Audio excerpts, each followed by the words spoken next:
नमस्ते, मेरा नाम निधि तिवारी है और मैं आचार्य जी को पिछले 3 सालों से सुन रही हूँ और गीता सत्रों में पिछले 1.5 साल से जुड़ी हुई हूँ। गीता सत्र जब हम सुनते हैं तो हमें लगता है कि कोई श्लोक वाचन होगा, कोई बहुत बड़ी बड़ी बातें होंगी, बट आचार्य जी जो हमें यहाँ पर समझाते हैं, जैसे मैं खुद भी एक टीचिंग प्रोफेशन में हूँ, तो वो हमारे लिए चीजों को इतना सरल करके, जो दुनिया भर के अलग अलग ग्रंथ हुए हैं, श्रीमद् भगवद गीता जिसका हम ये सुनते हैं कि वो लोगों की जिंदगी को पूरा बदल के रख देता है, उसको हमारे लिए बहुत आसान तरीके से हमें समझाते हैं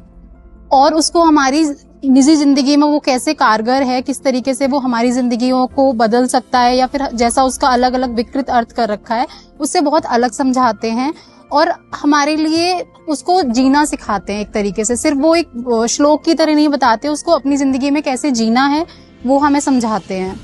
और जैसे कि कोइंसिडेंटली आज फादर्स डे है, तो हमारे बायोलॉजिकल पेरेंट्स ने क्या है, हमें बर्थ दिया है, लेकिन अभी यहाँ आके जो मुझे समझ में आता है कि वो एक्चुअली हमें हमारे जो मानसिक होता है उसका बर्थ वो देते हैं और वो समझाते हैं कि जिंदगी है क्या, और हमें एक तरीके से एक नया जन्म ही देते हैं जिसमें हम अपनी जिंदगी को काटना नहीं लेकिन अपनी जिंदगी को जीना सीखते हैं। अब आते हैं मुझ पर, तो मेरे जीवन में क्या बदलाव हुए हैं वो शायद मैं कह के नहीं बता पाऊंगी, या फिर अभी भी बहुत सारी ऐसी चीजें हैं जिसमें मुझे अपने आप पर बहुत काम करना है, लेकिन एटलीस्ट मुझे ये समझ आ रहा है कि जो मैं हो सकती हूँ, जो मेरा बेस्ट पॉसिबल जो मैं हो सकती हूँ उसकी मुझे प्रोबेबिलिटी दिख रही है। मुझे समझ आ रहा है कि मैं जो अभी बन के बैठी हुई हूँ उससे बहुत ज्यादा कुछ हो सकती हूँ। धन्यवाद।